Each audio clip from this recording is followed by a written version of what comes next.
Hey everybody, it's Mel. How are ya? Really excited because today I'm going to teach you something super cool.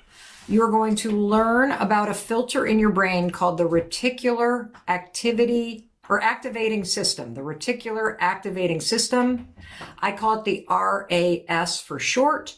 And this filter in your brain is super important. If you're somebody who feels like you can't escape a negative mindset, if you are tired of your negative self-talk, if you would love to have a more positive, optimistic, motivated mindset, this filter in your brain called the Reticular Activating, no wait, I keep saying it wrong. Activating. I wrote a damn book about the damn thing, and I can't even say it. The Reticular Activating System. I call it the RAS for short, so I don't stumble on my words. We're going to learn about it today. Now, couple rules here.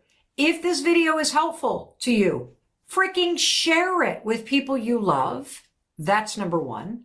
Number two, if you have somebody in your life that is struggling with self-criticism, with pessimism, with negativity, with constant worrying, this Reticular Activating System filter in your brain, understanding it and using it to your advantage, it is a game changer, and I'm going to teach it to you today. Now, I am reading chapter 6 from The High Five Habit. This is my New York Times best-selling book. It came out in September. This is chapter 6. We are starting on page 73 for those of you that want to read along, and chapter 6 digs into negative self-talk and how this filter that is part of your brain keeps you locked in a pattern of repeating negative self-talk and seeing nothing but evidence around you. And so let's dig in. Okay, everybody? Here we go. Chapter 6 in The High Five Habit, page 73 for those of you who would like to follow along. The chapter is, where's all this negative crap coming from? Now, every one of us has a negative belief about ourselves, right? I screw everything up. I'm a bad person. I'm ugly. I'm a failure. Blah, blah, blah, blah, blah, blah, blah. You want to know the negative belief that I'm right up against right now? The negative belief that I'm really trying to get rid of is I fuck up, like I overcomplicate everything. Why do I make things so difficult? Do any of you have that same story? Like, why is everything so freaking easy for everybody else? Why am I the one who has all these problems? Why do I overcomplicate everything? Why is it not easier for me? Like, this is the shit that repeat in my head. And this is something I am actively trying to get rid of. Okay. Well, maybe you have failed or screwed up, or in my case, overcomplicated things. Maybe, Mel Robbins, you have in the past made things more difficult than they needed to be. Maybe you aren't winning any beauty pageants right now. And maybe you are the shortest one of all your friends. All of that may be true. But is thinking this shit helping you? How does me thinking, you screw everything up, Mel, there you go, overcomplicating it again, how is that helping me change? You see, I think a lot of times when you identify the negative, it just pushes back and you see more of it. And that's where your reticular activating system comes in. You know, my husband, we were reading chapter 5 the other day, and we were talking a lot about my husband, who, after his restaurant business failed, he started to believe that he was a failure. He collapsed what happened, that his restaurant failed, with how he felt about himself. And once you do that, that filter in your brain kicks in and keeps you trapped. And so we're going to learn today about the RAS, the Reticular Activating System. You got to be really careful, everybody, about not letting this negative opinion or story get stuck on replay in your head. But the question is, how the heck do you fucking remove it, right? Especially if you look in the mirror and you have a lot of regrets or doubts and disappointment. Now, believe it or not, the steps to catching and removing your negative self-talk are as straightforward as doing a load of laundry. Check this out. I love this metaphor.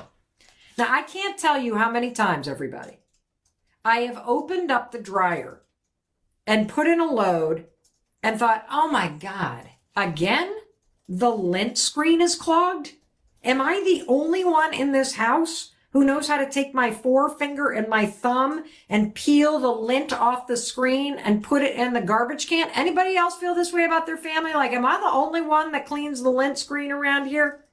There is always a thick pad of lint and fuzz that clogs the filter in that laundry machine.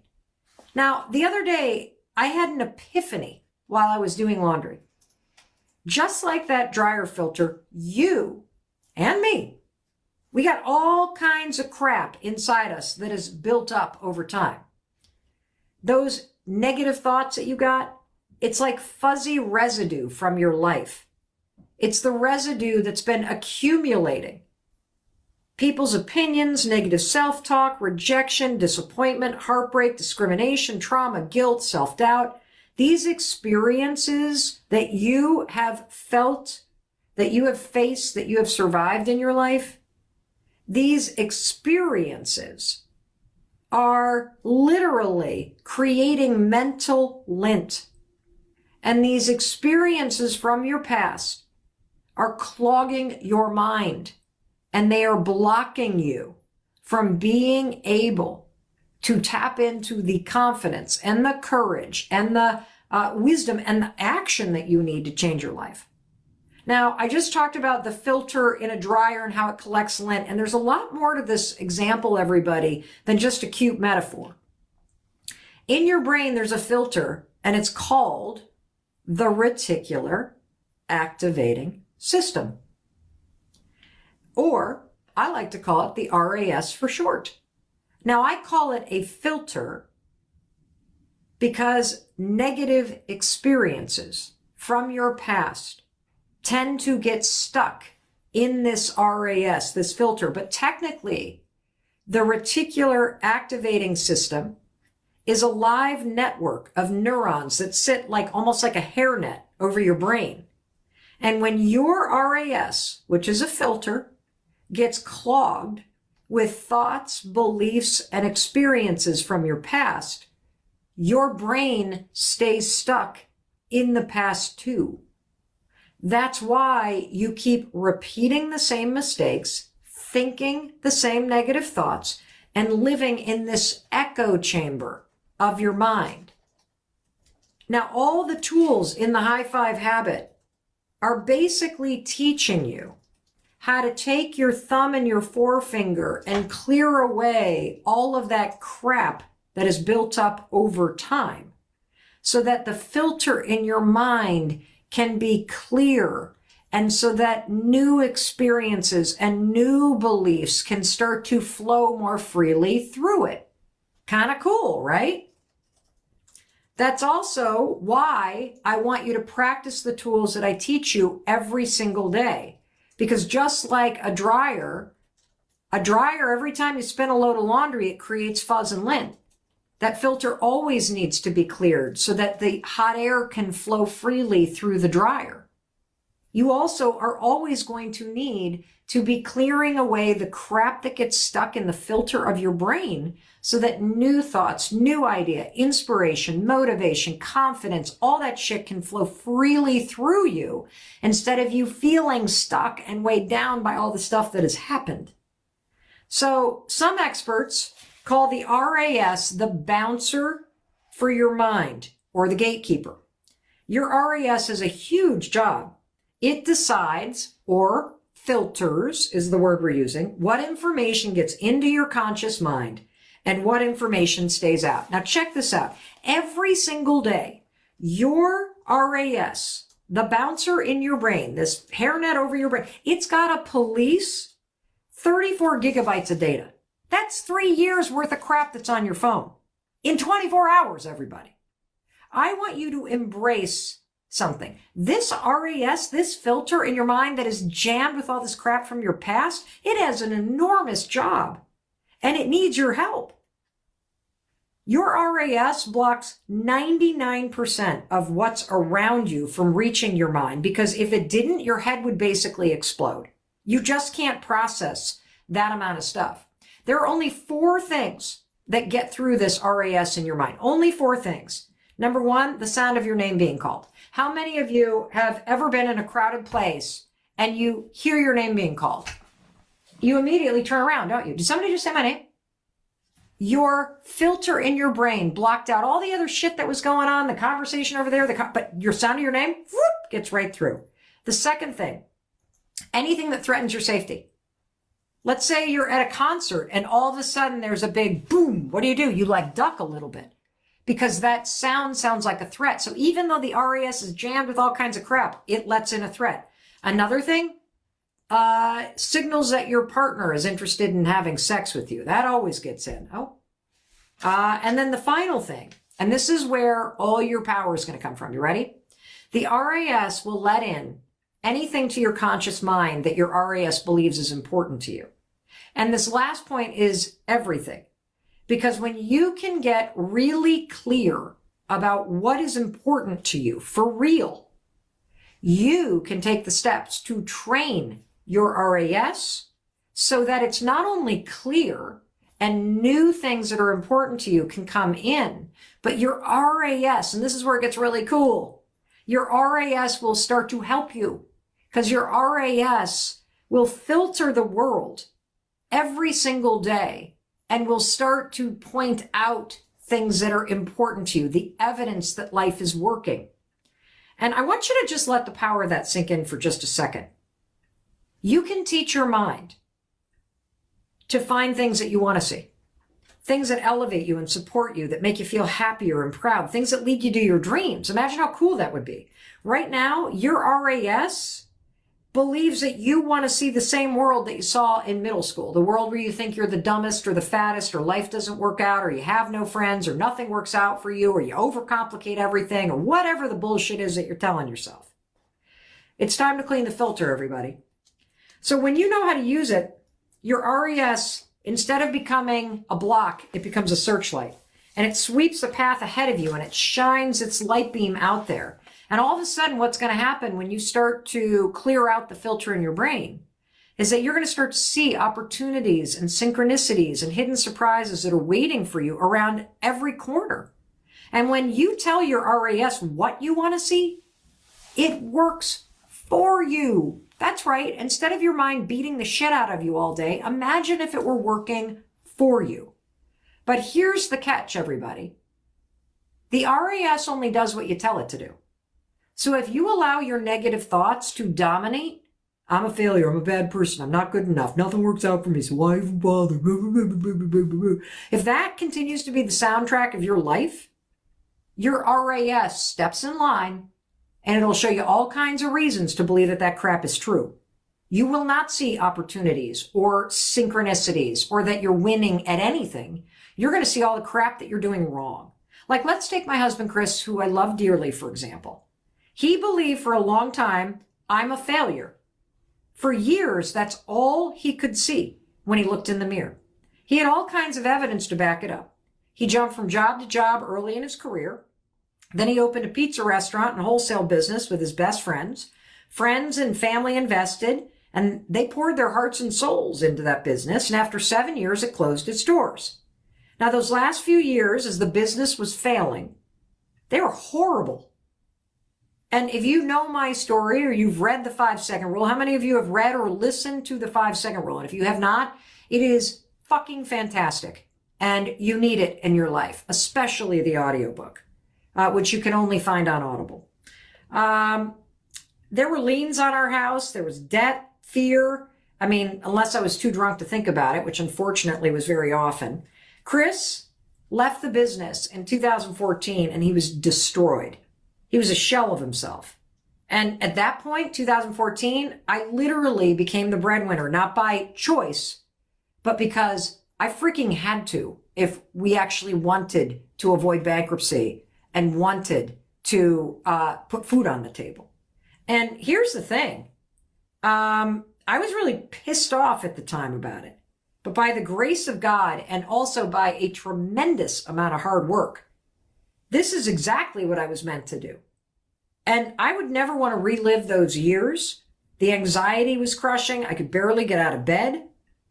But, the truth is, when all this shit went down and Chris basically left the business and for 2 years opted out, of anything, I was angry. I didn't want to be responsible for my life or my healing or my future. And, I was angry when I realized Chris was not going to rescue me. And as much as I hated it, I also knew the truth. Isn't this the truth? You can be pissed off all you want at life. You can be bitching about what other people aren't doing. But at the end of the day, deep in your gut, it comes down to you. Your life is your responsibility. And you're either going to piss it away by waiting for somebody else to rescue you, or you're going to waste your days feeling bitter and resentful and, angry and blaming people, or you are going to wake the hell up and take responsibility for what happens next. And I knew that. I knew that in 2014. If this horrendous situation that my life had become, bankruptcy, drinking, unemployed, if this shit was going to turn around, my husband was not going to do it for me. I was going to have to do it. I was going to have to fight. I was going to have to find a reason to get out of bed. And listen, if you are in a terrible situation in your life, you're going to have to fight. You're going to have to fight the anxiety, the excuses, the fear, the resignation, the procrastination, the trauma. You're going to have to fight.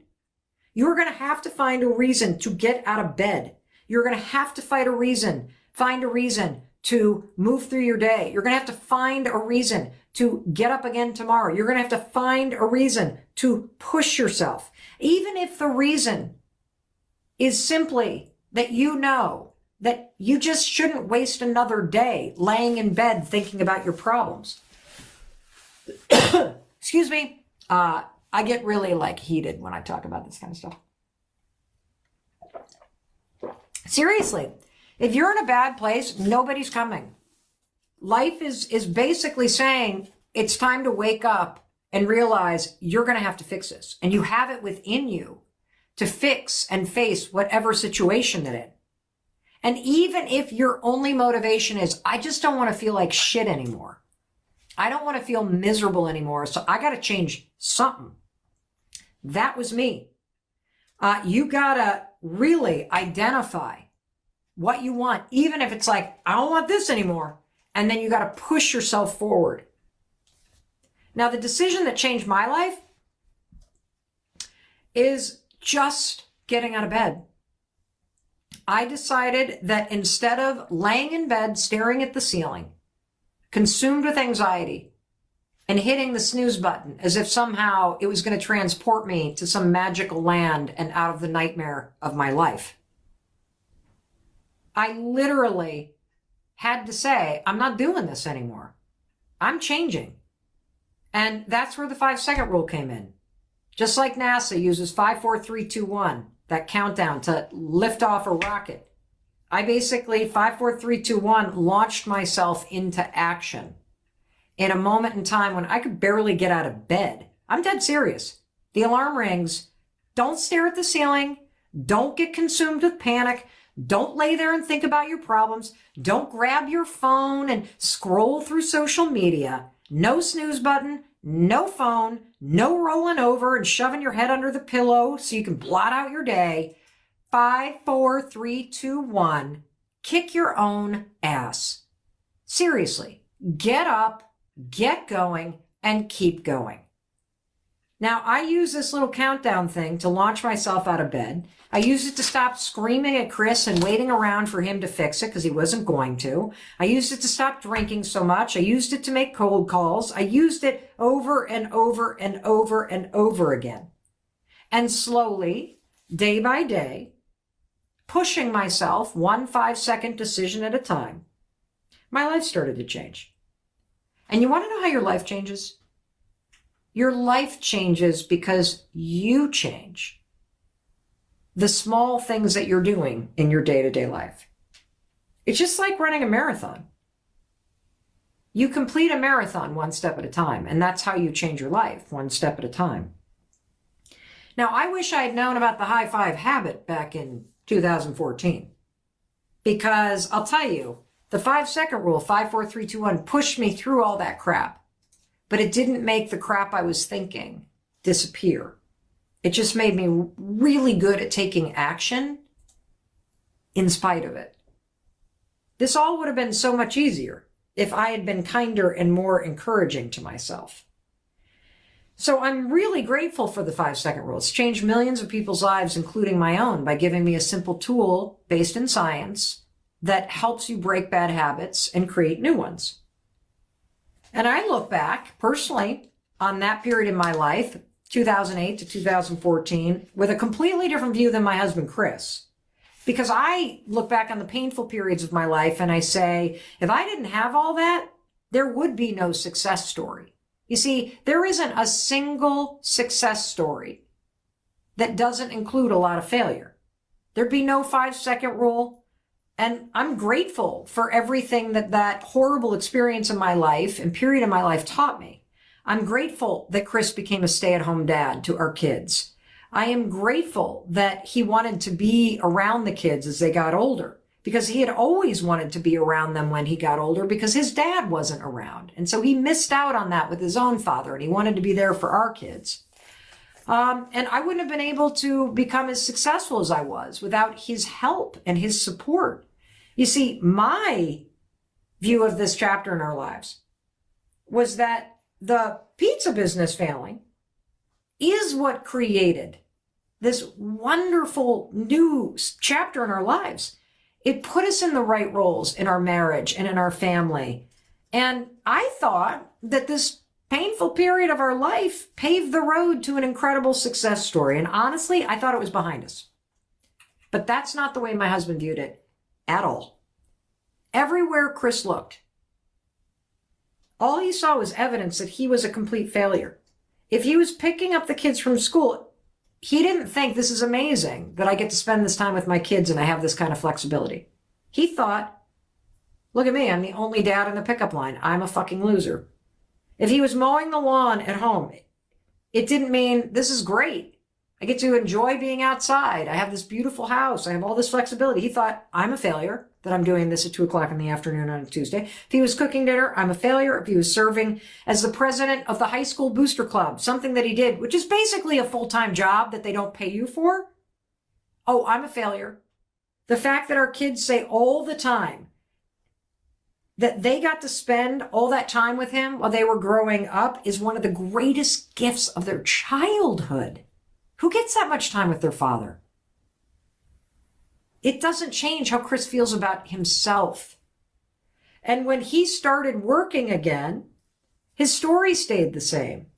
Because, as he stepped in to help me with my growing business, he just was like, well, I failed at my own business, so now I'm helping my wife with her business, and it didn't even feel legitimate to him. I didn't see it that way. It didn't matter that he owned 50% of the company. Here's the thing. We all do this to ourselves, don't we? Chris's story is just an example of how you look at your own life and you have a story and you see evidence. And, I'm sure that you kind of relate to this. What do you actually tell yourself, right? What do you tell yourself that you're learning from this story about Chris? Because here's the thing. As you repeat this negative belief, I'm a failure, I'm a loser, I'm not good enough, whatever that belief is, everybody, as you repeat that belief, the filter in your brain, the RAS, is paying attention. And the filter in your brain will start to look at the world in a way to confirm your belief. So for example, when my husband, Chris, who keeps saying to himself, I'm a failure, if he's coaching our daughter's lacrosse team, which he did, instead of having the thought, this is fucking amazing. My dad never did this for me. I'm living out one of my goals in life. I'm able to participate in my kids' lives. This is amazing. But since Chris has been saying, I'm a failure, I'm a failure, I'm a failure, and the RAS is paying attention, you know what the RAS does?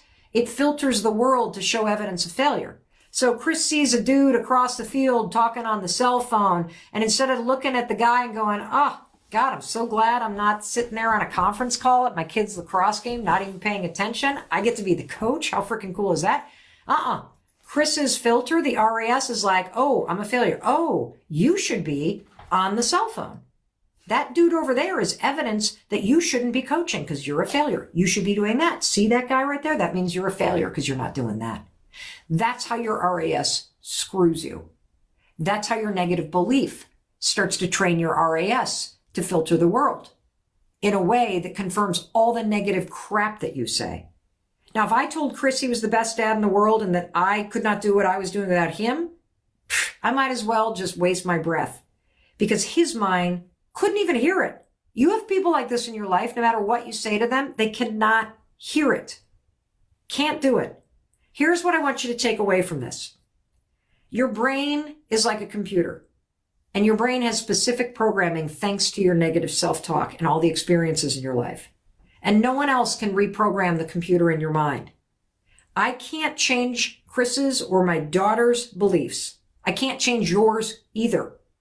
You have to decide that you're sick and tired of thinking this crap. You have to decide that the programming, which is your beliefs and your RAS, is something you can change. Your mind is standing by. It's waiting for you. Please, dear God, stop saying you're a failure. Please stop telling me I'm not good enough. Your RAS is the key to changing all of this. It is standing by, waiting to be reprogrammed. Just like your dryer is standing by, waiting for you to clear away that filter. Now, perhaps this will help you too. No one else is still thinking about what happened 5 years ago, by the way, but you. No one else is keeping store but you. You're the one cataloging your flaws and mistakes and problems. And it's keeping you focused on, you guessed it, all your flaws, mistakes, and problems. It's creating these toxic, untrue beliefs about you. And it all acts like walls, keeping you trapped. So it's time we stop doing that, okay? We're going to literally teach you how to identify the negative self-talk and then start to clear it out of your RAS and tell your RAS to show you something else. That's exactly what Chris did. You're going to have to do it from the inside out, everybody. And I know you're going to ask me, so I'll quickly tell you. He started meditating. He started going to therapy once a week. He became a practicing Buddhist. He started making amends for all the shit he did wrong. And after several years, it's a marathon. You complete a marathon step by step. And when it comes to healing, it is not a marathon that you complete. It is a wonderful long marathon of a jog that you take for the rest of your life. He started a retreat for men called Soul Degree. And it was a chance for men to get together and do what men never do, which is take time for themselves to connect with other men about their life experiences and reconnect to something deeper within themselves and the greater forces in life.